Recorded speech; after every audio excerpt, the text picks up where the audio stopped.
Jadi sebenarnya hal seperti ini bisa dianggap sebagai etika politik saja.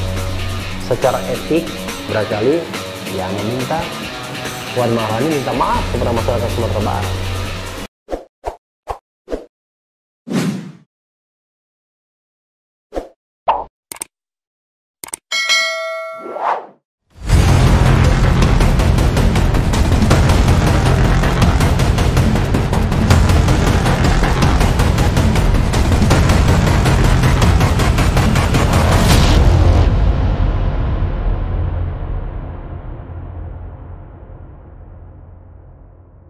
Assalamualaikum warahmatullahi wabarakatuh, Sobat RH sekalian. Jumpa lagi kita di channel yang keren ini, Keren Cadas. Hari ini saat video ini dibuat, saya baru saja menemani Rizal Ramli mengajukan judicial review terhadap pasal 222 Undang-Undang Nomor 7 2017 tentang pemilihan umum yang berisi ketentuan ambang batas pencalonan presiden dan wakil presiden, yaitu 20% kursi atau 25% suara. Saya mau bahas itu Sobat RH sekalian, tapi sebelum itu, untuk video berikutnya saja yang ini ya, saya mau bahas mengenai Puan Maharani dulu ya, yang menyinggung masyarakat Sumatera Barat. Ya, pernyataan Puan Maharani soal mudah-mudahan Sumbar mendukung negara Pancasila. Wah, ini kan luar biasa ini. Memang selama ini Sumbar tidak dukung negara Pancasila. Nah, kita sudah bahas ya di video sebelumnya, bisa dilihat lagi ini thumbnailnya. Nah, yang saya ingin sampaikan saat ini adalah ternyata ada masyarakat atau kelompok masyarakat yang mengadukan Puan Maharani ke polisi. Nah, kita bacakan beritanya ya. Puan Maharani dilaporkan ke polisi karena dinilai hina Sumbar. Jakarta, CNN Indonesia. Persatuan Pemuda Mahasiswa Minang, PPMM, ada juga ya, melaporkan Ketua Dewan Pimpinan Pusat PDI Perjuangan Puan Maharani ke Badan Reserse Kriminal Bareskrim Polri. Pelaporan itu berkaitan dengan pernyataan Puan yang berharap agar Sumatera Barat menjadi provinsi yang mendukung negara Pancasila. Melaporkan saudari Puan Maharani yang mana dia Ketua DPR RI pada kesempatan yang lampau telah menghina masyarakat Sumatera Barat, kata Ketua PPMM David di Bareskrim Polri Jumat 49. David menuturkan dalam laporan ini pihaknya turut membawa sejumlah barang bukti, antara lain flash disk berisi rekaman suara Puan, tangkapan layar atau screenshot pemberitaan media daring, dan sejumlah lampiran lainnya. Dia mengatakan dalam laporannya pihaknya melaporkan sejumlah pasal. Salah satunya terkait Undang-Undang Informasi dan Transaksi Elektronik, Undang-Undang ITE. Kita sudah mereview pasal-pasal yang akan kita laporkan, di antaranya pasal 310, 311, 27 ayat 3 Undang-Undang ITE dan pasal 14, 15 KUHP nomor 1 tahun 1946. Itu yang akan kita ajukan ke Bareskrim terkait laporan ini, tutur David. Ya, itulah pasal-pasal yang sering digunakan ya untuk menjerat orang yang dianggap melakukan penghinaan, ya, pencemaran dan lain sebagainya, yang menurut saya makin tidak produktif ya bangsa ini. Baik itu pejabat maupun masyarakat yang melaporkan pejabat, sama-sama tidak produktif. Selain ke Bareskrim Polri, David menyebut pihaknya juga berencana melaporkan Puan ke Mahkamah Kehormatan Dewan MKD DPR. Besok kita ke MKD hari Senin atau Selasa untuk melaporkan unsur kedewanannya, ujarnya. Sampai saat ini laporan dari pihak PPMM masih diproses di Bareskrim Polri. Belum diketahui apakah laporan itu diterima atau tidak. Wow. Yang tepatnya adalah laporannya tidak diterima karena unsurnya kurang ya. Jadi ada berita dari Detikcom yang menyatakan bahwa polisi tolak laporan soal ucapan Puan, semoga Sumbar dukung negara Pancasila. Sebagaimana dilansir Detikcom ya, Bareskrim Polri menolak laporan Persatuan Pemuda Mahasiswa PPM Minang terkait ucapan Ketua DPP PDIP Puan Maharani soal semoga Sumbar dukung negara Pancasila. Laporan ditolak lantaran tidak memenuhi unsur tadi diterima oleh bagian cyber, ya, dan kriminal umum. Sempat diskusi panjang, ada lucu-lucuan. Orang di dalam menyampaikan, YouTube itu produk jurnalis. Mabes Polri sudah MOU dengan Dewan Pers, yang mana kalau produk jurnalis harus ada rekomendasi dari Dewan Pers. Mereka tidak menerima laporan kita, kata kuasa hukum PPM Minang, Khairul Amin, di Mabes Polri Jalan Trunojoyo, Kebayoran Baru, Jakarta Selatan, Jumat 4/9/2020. Khairul kemudian mengungkapkan alasan mengapa laporannya tidak memenuhi unsur. Selain harus mendapat rekomendasi dari Dewan Pers, laporan dengan barang bukti berupa rekaman YouTube tidak menyasar kepada Puan selaku pembicara dalam video. Alasannya, satu, itu harus mendapat rekomendasi dari Dewan Pers. Yang kedua, kalau memang produknya YouTube yang kita laporkan bukan Puannya, tapi yang mengupload video ke YouTube-nya. Ini kan jadi kayak mau mencoba kita mengejar yang upload YouTube itu, tapi Puannya lolos.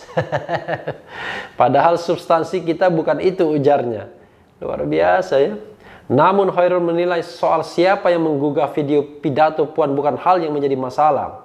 Menurut Khairul, video rekaman YouTube dan pemberitaan sejumlah media bisa menjadi bukti permulaan. Siapapun yang upload YouTube itu kan nggak masalah.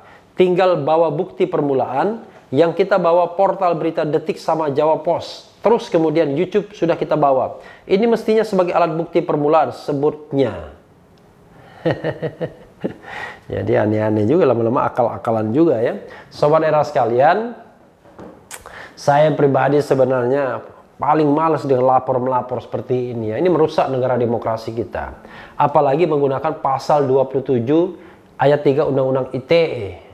Itu pasal itu menyebutkan melarang setiap orang dengan sengaja dan tanpa hak mendistribusikan dan atau mentransmisikan dan atau membuat dapat diaksesnya informasi elektronik dan atau dokumen elektronik yang memiliki muatan penghinaan dan atau pencemaran nama baik. Jadi sobat era sekalian, ada beberapa paradigma yang ingin saya share ya. Pertama soal kalau kita mengatakan mencemarkan nama baik. Pertama, objek yang dicemarkan itu haruslah benda hidup. Haruslah benda yang bisa didefinisikan. Yang dia memang punya rasa, punya perasaan, punya hati, punya pikiran dan lain sebagainya. Dan harus spesifik. Jadi kalau misalnya yang tersinggung itu adalah masyarakat Sumatera Barat, kan relatif sekali jadinya. Jadi dianggap menghina masyarakat Sumatera Barat. Berat juga ya. Jadi sebenarnya hal seperti ini bisa dianggap sebagai etika politik saja. Secara etik barangkali ya meminta Puan Maharani minta maaf kepada masyarakat Sumatera Barat.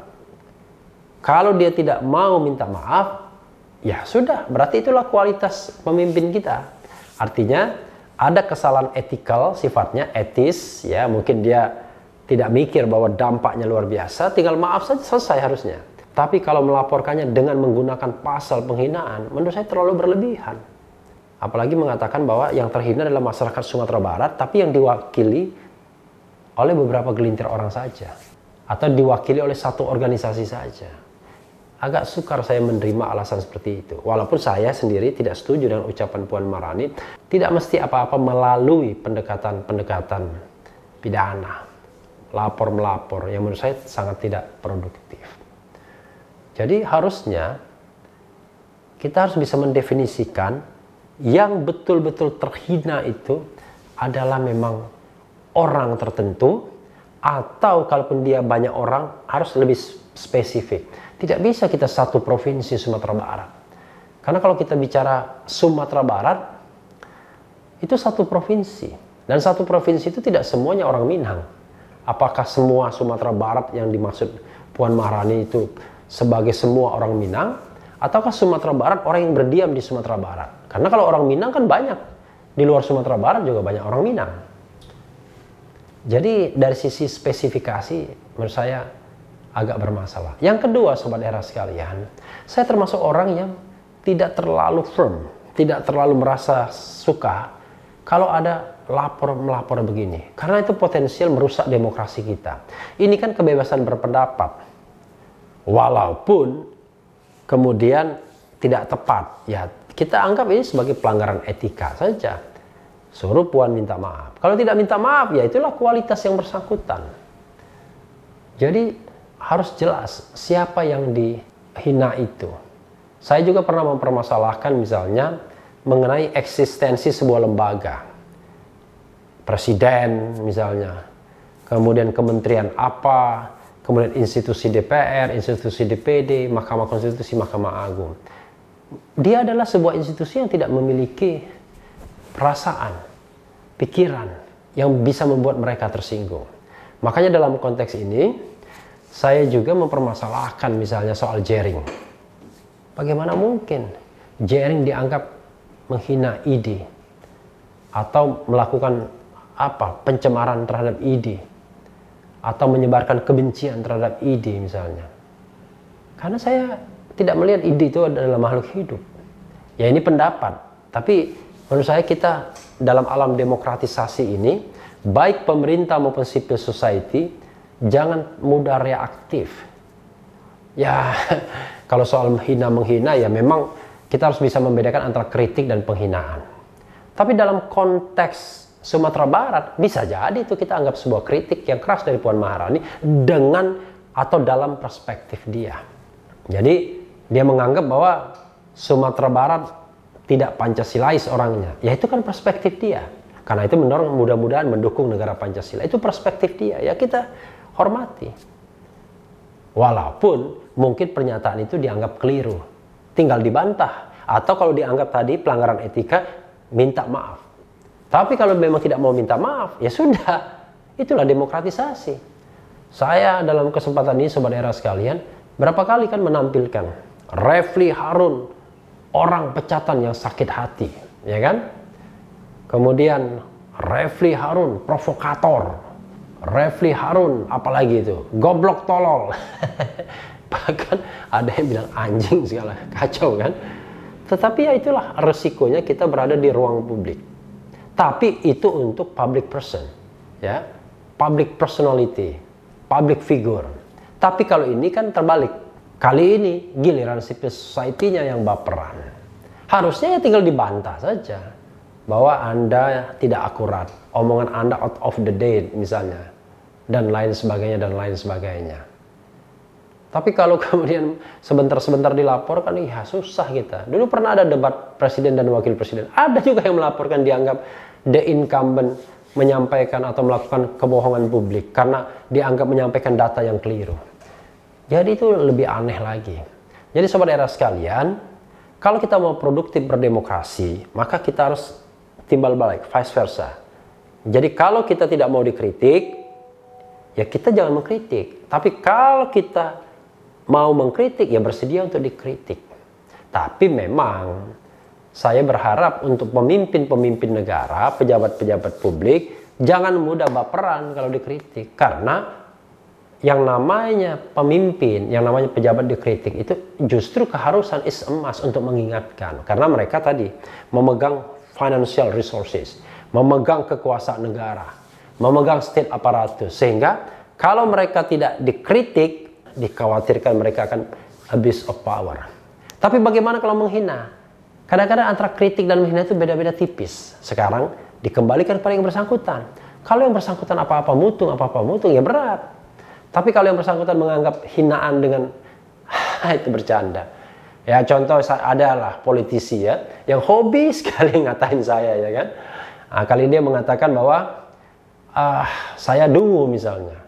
Gara-gara menyatakan bahwa ada kalimat saya kedunguan. Padahal salah mengerti saja, ya dasar orangnya saja yang barangkali tidak pandai untuk menyerap omongan ya. Kenapa saya mengatakan bahwa kalau kami Koalisi Aksi Masyarakat Indonesia berubah menjadi partai politik, sementara sekarang kita lihat politik kita kacau, ya kan? Politik kita penuh dengan money politics dan lain sebagainya, pemilunya tidak jurdil, ya sama saja. Kami akan terjebak pada kedunguan. Jadi yang dungu itu kami, itu pun kalau dia mau menjadikan dirinya partai politik. Karena dia akan terjebak dalam kubangan yang sama. Justru ketika berada di luar, menggempur untuk memperbaiki sistem. Maksudnya begitu. Tapi kalau kita sudah menjadi partai politik juga, maka kita tidak akan beda dengan partai-partai politik lainnya. Tidak ada perjuangan dari luar untuk melihat bagaimana yang namanya partai politik itu tumbuh sebagai oligarki, bahkan tumbuh person-person atau personal-personal yang otoritarian, yang otoriter. Jadi, kalau kita mau berdemokrasi yang genuine, kita jangan mudah apa-apa melaporkan kepada pihak yang berwajib atau ke polisi. Kasihan polisinya, karena akan bingung memperlakukan. Baik itu laporan dari pejabat untuk mengusut masyarakat, atau laporan dari masyarakat agar kemudian pejabatnya diusut. Itu sama dilematisnya. Sama susahnya bagi polisi. Karena selalu akan memunculkan pergunjingan dan kemudian pertanyaan mengenai prinsip equality before the law, prinsip kesamaan di hadapan hukum. Nah, sebagai contoh ini, laporan pemuda dan pelajar Minang ini langsung ditolak Bareskrim. Pasti kemudian akan dipersoalkan seolah-olah polisi berpihak. Padahal harusnya organisasi ini cukup memberikan statement balasan kepada Puan Maharani, satu. Kedua, meminta maaf misalnya. Atau mengadukan ke Dewan Kehormatan DPR. Nah, saya setuju. Karena kalau pendekatannya etika is okay. Nanti akan diukur apakah statement tersebut melanggar etika atau tidak. Tapi kalau apa-apa dikriminalkan, apa-apa dipidanakan, apakah kita berpikir bahwa banyak orang yang akan dipenjarakan gara-gara Undang-Undang ITE pasal 27? Kan nggak begitu. Cukuplah korban-korban sebelumnya dan tidak perlu ada korban-korban baru yang terkait Undang-Undang ITE. Kalau memang ada unsur kritik yang keras atau penghinaan, maka lakukanlah balasan dengan setimpal, dengan menggunakan media yang sama, tapi jauh lebih beradab, ya, dan sesuai dengan Pancasila, dan kita tidak terlalu menggubrisnya. Toh sering saya katakan, orang tidak akan jadi hina karena dia dihina. Ya, orang tidak akan kelihatan bodoh karena dia dikritik. Bahkan dalam konteks Sumatera Barat yang dianggap dihina oleh Puan Maharani, itu dianggap, ya, sesungguhnya kan justru simpati kepada Sumatera Baratnya, bukan kepada Puan Maharaninya. Puan malah menjadi bulan-bulanan, dan dia barangkali menyesal mengeluarkan pernyataan atau perkataan itu. Jadi buat apa kita menambahinya lagi dengan laporan kepolisian? Seperti halnya Luhut Panjaitan melaporkan Said Didu misalnya. Atau dulu Nazar Rudin melaporkan Anas Urbaningrum. Saya juga pernah dilaporkan dalam kasus MK 2010 dulu oleh seorang bupati di Sumatera. Jadi melapor begitu tidak produktif kita sebagai bangsa, padahal banyak sekali PR yang harus kita selesaikan, dan kita harus belajar berdemokrasi secara baik dari pihak pemerintah, pihak penguasa maupun pihak masyarakat atau civil society. Yang penting tetap di channel ini, karena di channel ini Anda akan dirayu, ditipu, dibaperan, dicecar, diuber pula di jalur khusus. Karena channel ini adalah channel yang mengancam, memeras, dan membenci. Jangan lupa subscribe, like, comment, and share. Ciao!